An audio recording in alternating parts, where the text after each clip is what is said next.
Antes da gente entrar no assunto de veículos sustentáveis, é muito importante, primeiro, a gente discutir sobre os automóveis em geral e a sua história. E essa história, a história da invenção do primeiro automóvel, ela é muito incerta. Existem várias opiniões diferentes acerca do real inventor. É comum acreditar a invenção do alemão Carl Benz, que ele, em 1886, patenteou o primeiro veículo automotor, o Benz Patent Motorwagen. Porém, já existia, nessa época, as máquinas a vapor. Então, vários protótipos já tinham sido feitos de máquinas a vapor como uma forma de se locomover, né? Então, é considerado o Carl Benz mais porque foi a primeira patente que surgiu, porém é uma história bem incerta. Não dá para dizer com certeza que foi uma ideia 100% original. Ele foi se baseando no que os outros já haviam feito. O primeiro modelo do Benz Patent Motorwagen, ele contava com um motor de combustão de um cilindro apenas e era capaz de produzir nem 1 cavalo de potência, apenas 2/3 de 1 cavalo de potência. Os modelos que vieram depois, o Carl Benz ele foi aprimorando o veículo, eles eram capazes de produzir até 2 cavalos de potência, o que permitia uma velocidade máxima de aproximadamente 16 km/h.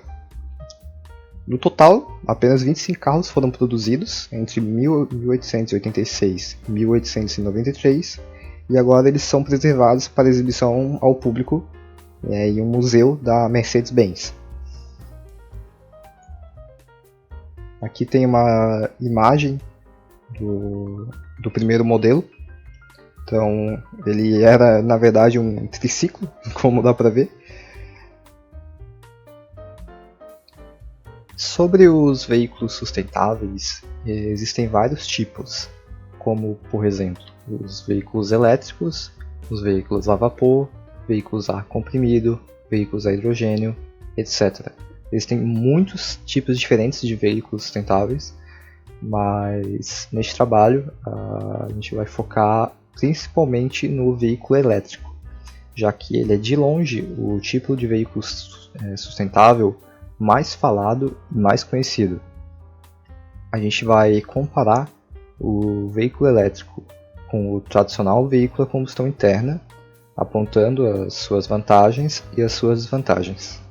A definição do inventor do veículo elétrico, ela compartilha a mesma dificuldade que a gente viu na definição do inventor do automóvel, que não existe um consenso sobre quem inventou. Muitas pessoas estavam trabalhando nisso, então não dá para saber direito. Porém, a maioria das pessoas considera o Andreas Flocken como o inventor do primeiro carro elétrico. Ele produziu o Flocken Electrowagen em 1888.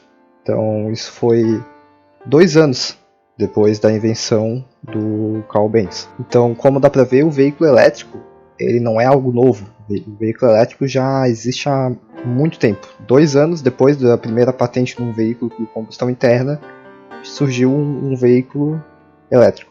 Esse carro ele contava com 1 cavalo de potência e era capaz de atingir uma velocidade máxima de 15 km/h. E agora eu vou estar então comentando um pouquinho sobre as desvantagens e as vantagens dos carros elétricos, e no final eu quero estar fazendo então com vocês uma análise um pouco subjetiva se vale a pena, né? Então nas desvantagens eu vou abordar os tópicos de autonomia e basicamente o mito da autonomia com os carros elétricos, a questão de preço, a questão de matérias-primas, principalmente no que tange a baterias, a relação com as fontes de energia que são utilizadas para carregar os carros elétricos, e depois eu vou comentar um pouquinho sobre as vantagens, tais como a eficiência e outras vantagens do powertrain, a reutilização de energia que está presente em basicamente todos os carros elétricos e a menor poluição que é emitida pelos mesmos. Como eu falei no final, eu vou fazer essa análisezinha mais subjetiva com vocês. Bem, o primeiro ponto que eu queria fazer era aqui, só pra gente estar passando então um pouquinho por cima do mito da autonomia do carro elétrico, né? Tá dentro de desvantagem, mas é porque é considerado uma desvantagem, mas isso não é muito real nos dias de hoje, né? Então a gente pode ver que o modelo S, que é um sedã, tem uma autonomia de 600 km e acho que é quase impossível achar um carro movido a combustão interna que tem essa autonomia também, né? Então a gente pode ver como isso não é verdade. Já foi verdade, mas não é mais verdade. Bem, aqui eu trouxe outro ponto que é interessante, que correlaciona o que a gente acabou de ver em relação à autonomia com preços. Então a gente pode ver que existe uma correlação bem forte entre os dois. Basicamente, quanto mais alto o preço do carro, maior a sua autonomia. Que inicialmente até pode parecer fazer algum sentido, mas a gente vê que não é o caso com veículos movidos a combustão interna, né? Realmente, para uma fabricante não faz muita diferença fazer um tanque um pouquinho maior ou um pouquinho menor, né? Um tanque de gasolina, álcool, diesel, enfim. Mas para carros elétricos acaba sendo uma diferença bem grande de preço, porque os insumos para fabricar uma bateria maior são insumos caros, né? Então o carro acaba ficando mais caro. Bem, então a gente pode ver que isso afeta bastante os carros e principalmente vai afetar o segmento de entrada, né? Então a gente pode ver como os veículos de entrada elétricos acabam sendo mais caros que os veículos de entrada movidos a combustão interna. Bem, as referências dos gráficozinhos eu estou deixando todas embaixo, né? Só porque se eu for comentar um pouco sobre todas vai acabar cortando bastante tempo da apresentação. Aqui eu trouxe outro gráficozinho do EV Adoption e basicamente ele mostra as tendências até 2030, né? A gente vê que começa lá em 2016. Opa, eu bati no meu microfone, espero que não tenha feito muito barulho. Mas enfim, a gente vê como majoritariamente o componente mais caro do carro é a bateria. E isso relaciona muito bem com o que a gente acabou de conversar em relação à autonomia dos carros elétricos. Mas isso é uma tendência que tende a diminuir, né? A gente pode ver que com o tempo a bateria ela vai representar uma porcentagem menor do valor final do carro. Eu trouxe por fim aqui para falar em relação a gráficos, em relação a preço no exterior principalmente, um gráficozinho que relaciona as faixas de preço com a quantidade de veículos, né? Então a gente pode ver que basicamente aquela faixazinha mais de entrada, que é entre 10 e 20 mil euros ou dólares, a gente vê como a quantidade de veículos elétricos é quase inexistente, né? Existe uma certa paridade mais para frente, mas ali no início principalmente a gente vê que existe uma diferença bem grande. Por fim, eu queria então estar comentando um pouquinho sobre como são as coisas aqui no nosso país, aqui no Brasil. Eu vi essa reportagem recentemente, foi uma reportagem até que me me deixou assim um pouco irritado e chateado, que é a questão que o carro elétrico é a realidade brasileira, né? Isso que diz a reportagem. E daí eu faço a seguinte pergunta: é realidade para quem, né? Num país que a gente tem um salário mínimo de R$1.100, um carro de 150 mil não é realidade para o brasileiro. Talvez para 1% para o qual essa reportagem foi escrita, né? Mas aí entra a questão, né? Tem toda essa parte de energia limpa, mas será que é uma energia? Será que é uma energia, no caso, será que é um veículo? Será que é uma ferramenta? Será que é algo acessível para todos? E no caso do Brasil eu adianto que não é, né? Então a gente sabe que aqui normalmente os insumos é mais caro, a gente não tem produção, a gente não tem montadoras nacionais que trabalhem com carros elétricos, montadoras grandes no caso, né? A gente tem algumas oficinas que fazem conversões, mas enfim, infelizmente não é a realidade para o brasileiro. Quem escreveu isso provavelmente vive dentro de uma bolha muito grande, ou foi mal intencionado.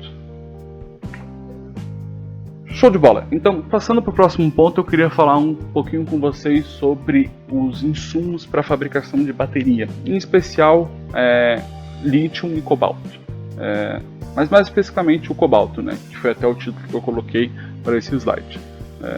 De novo, então, fazendo a relação tanto com a parte de energia limpa, mas agora falando um pouquinho sobre a indústria e toda a parte de infraestrutura e inovação.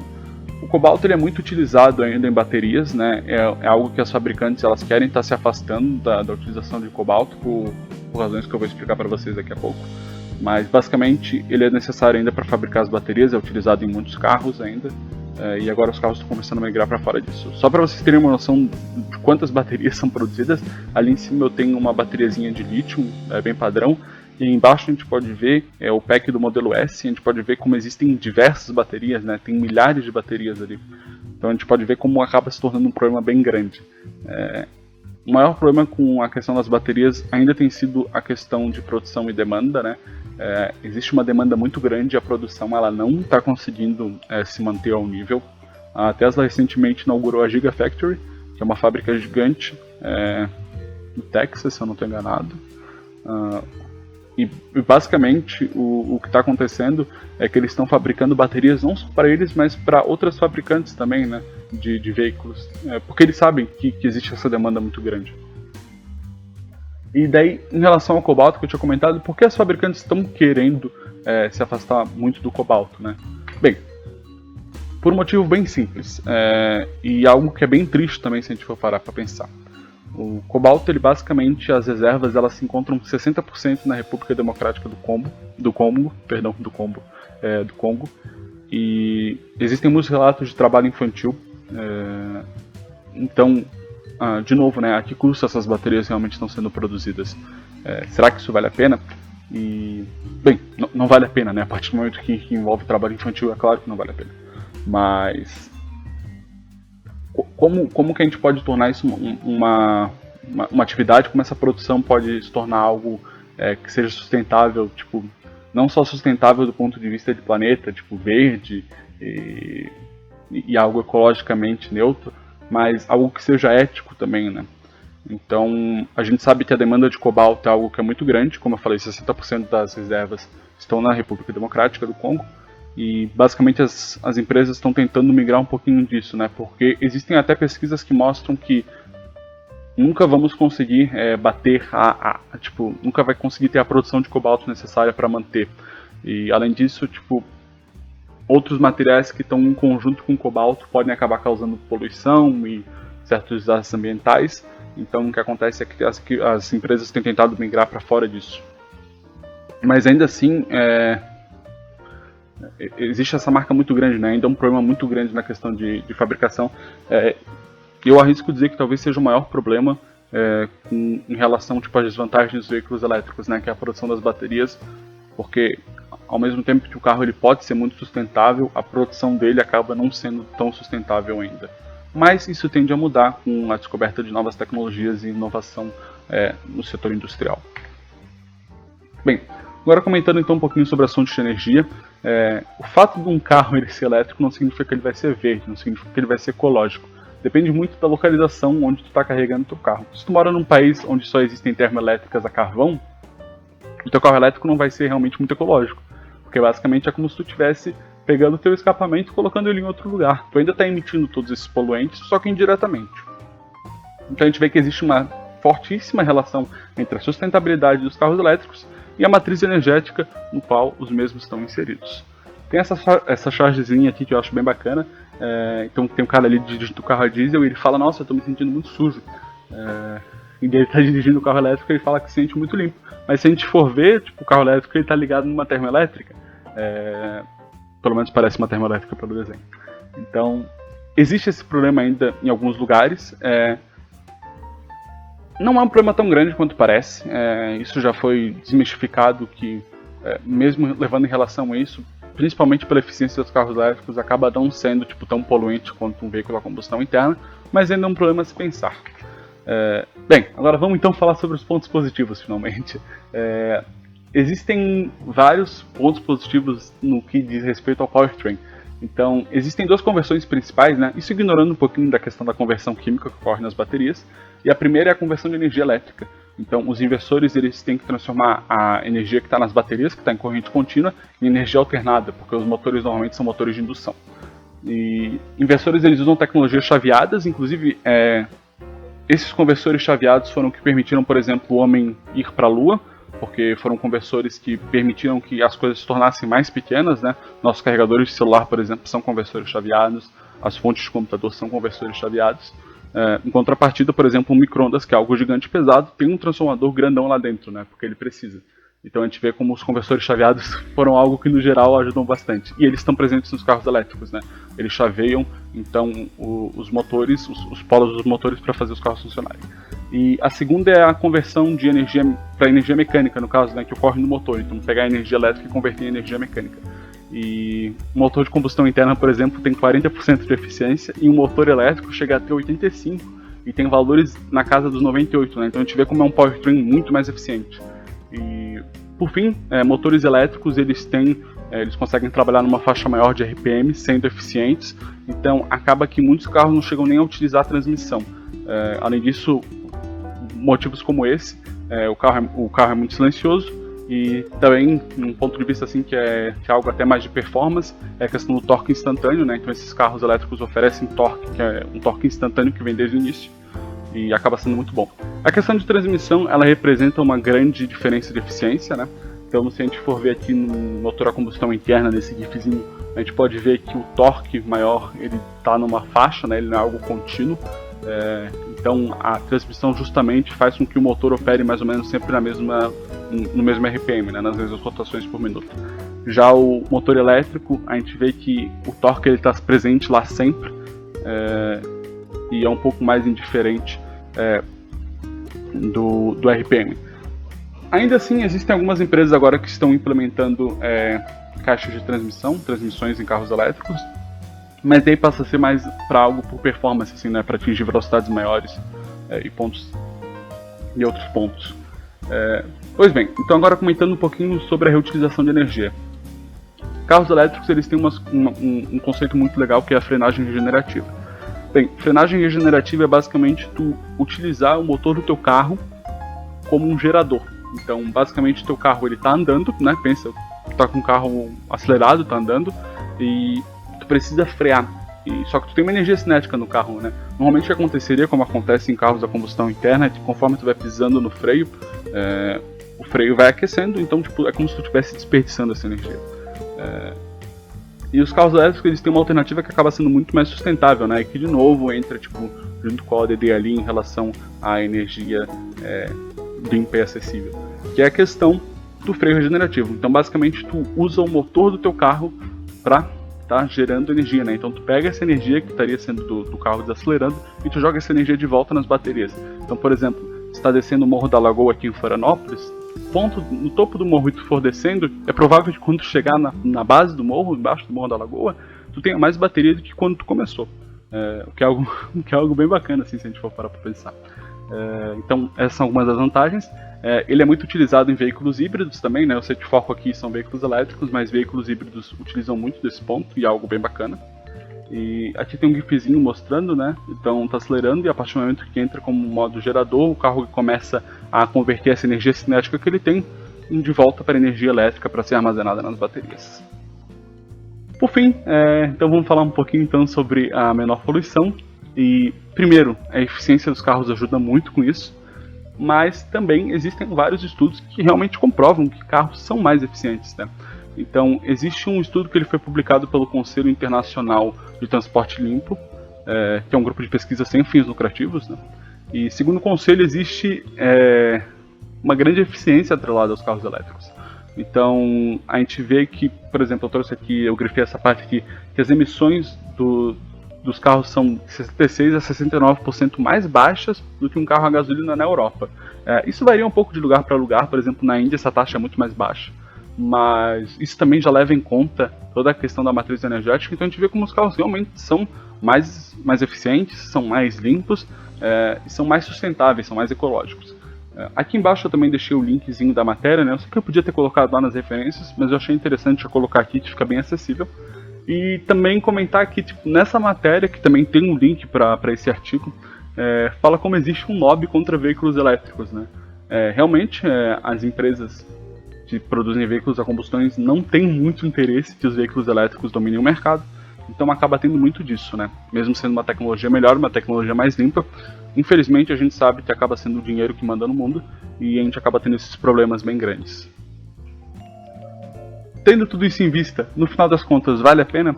Bem, eu sou meio suspeito para falar, eu sou bem entusiasta em relação à mobilidade elétrica, até junto com aqueles a gente participa da Ampera, e eu acho que sem sombra de dúvidas vale a pena.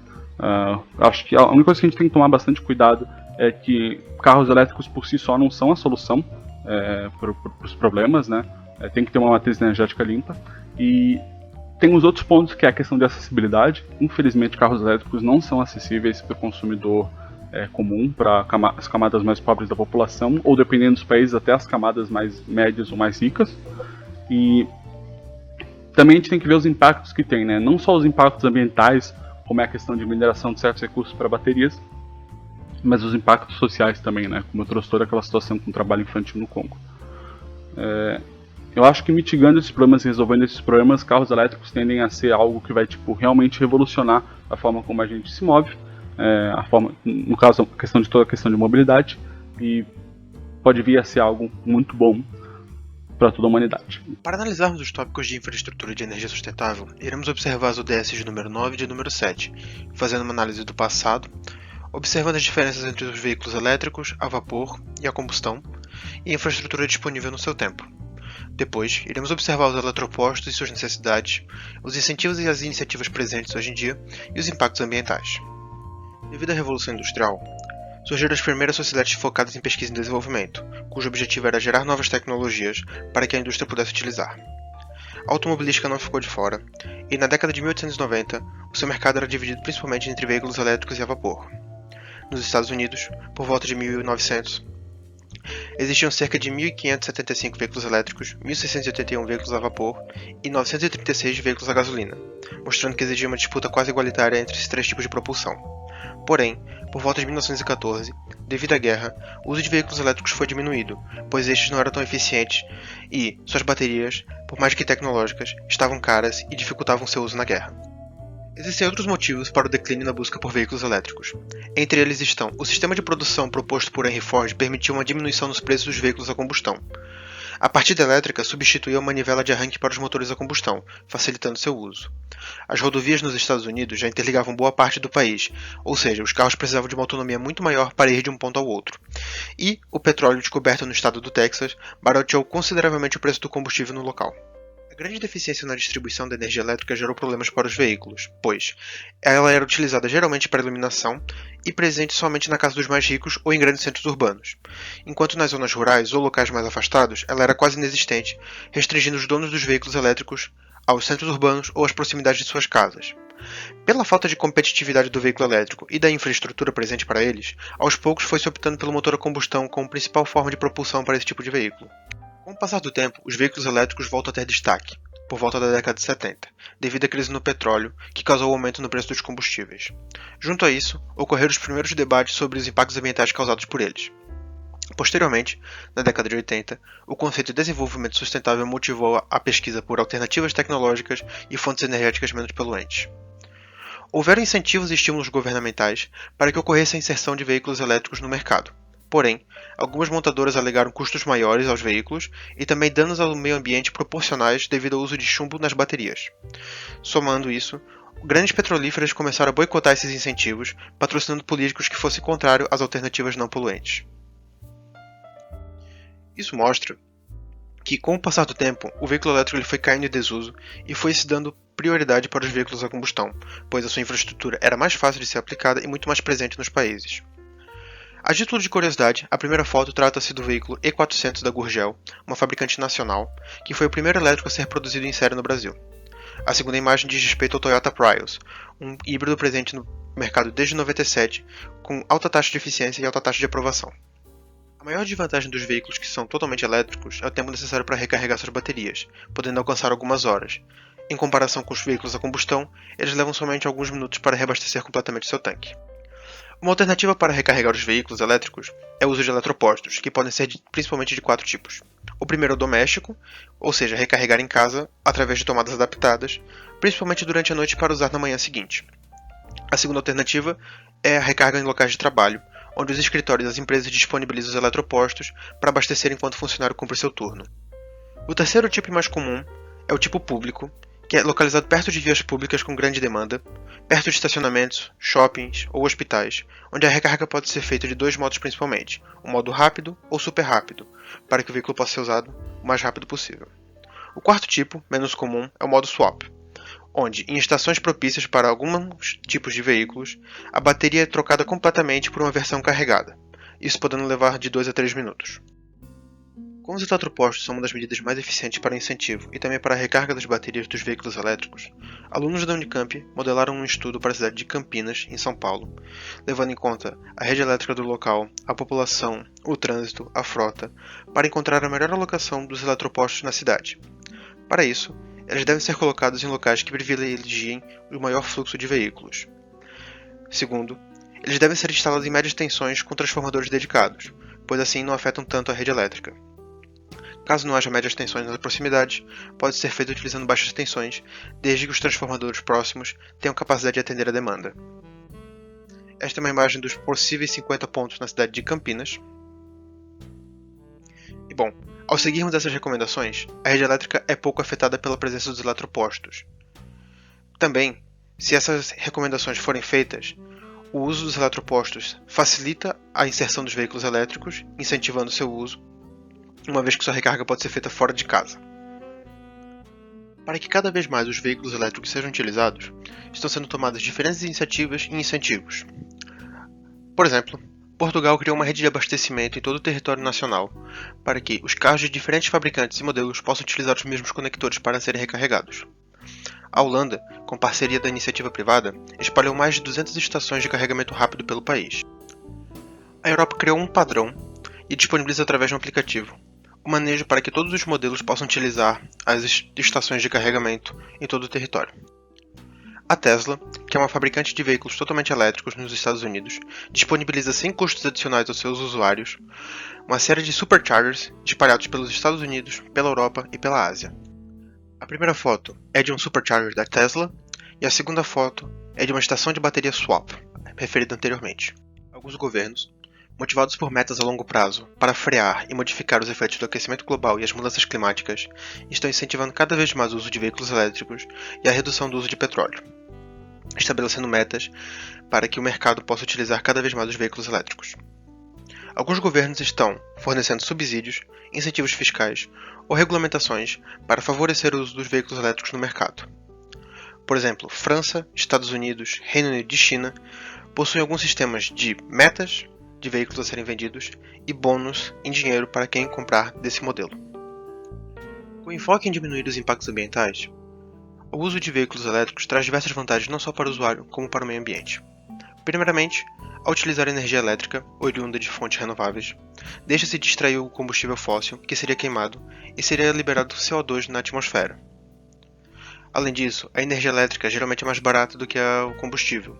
Isso faz com que, em países, como por exemplo a Noruega, haja uma economia muito maior ao usar um veículo elétrico.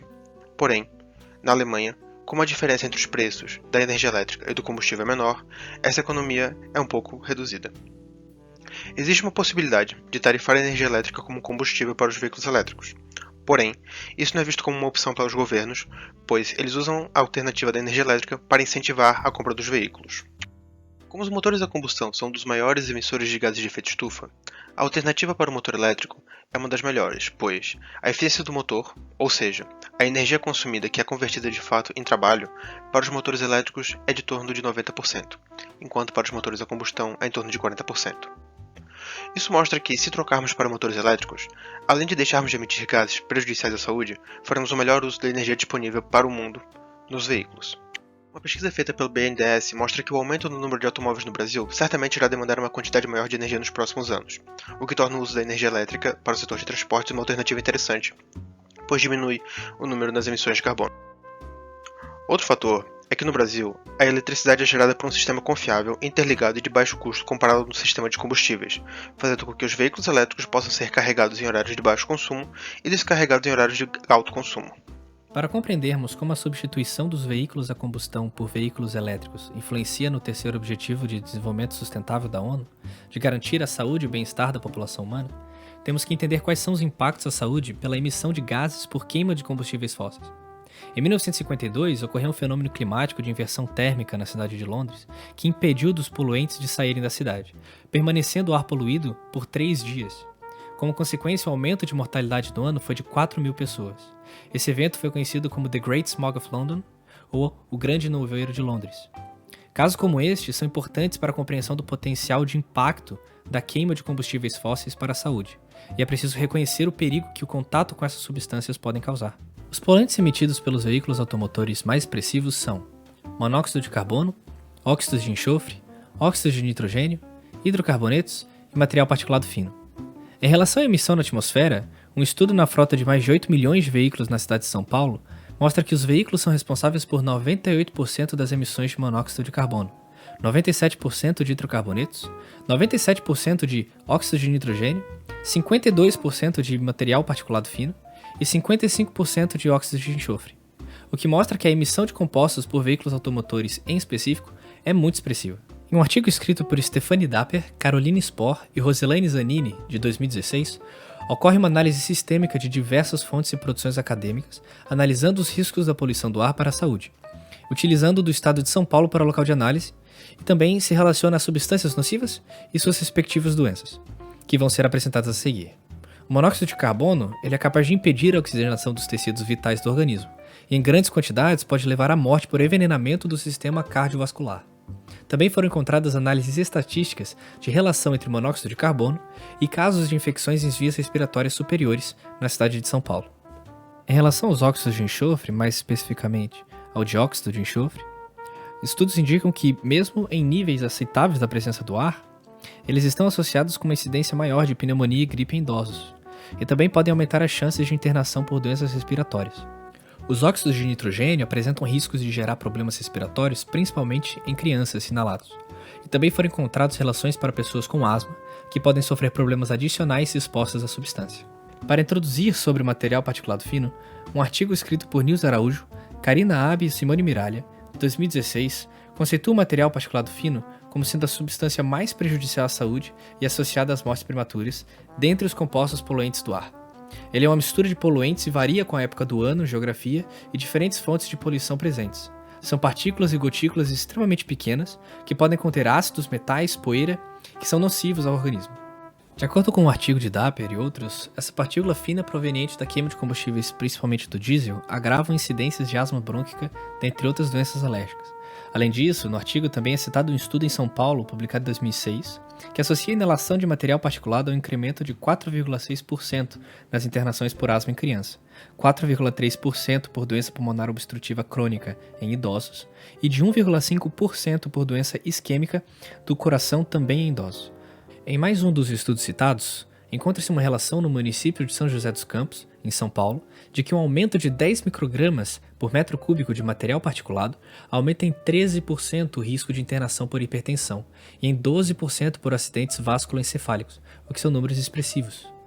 No artigo de Araújo, Abbe e Miralha, de 2016, citado anteriormente para caracterizar o material particulado fino, tem o intuito de pesquisa de demonstrar como o Programa de Controle de Poluição do Ar por Veículos Automotores, PROCONVE, impactou na saúde da população do município de São Paulo, entre os anos de 2003 e 2013, tendo como poluente central analisado o material particulado.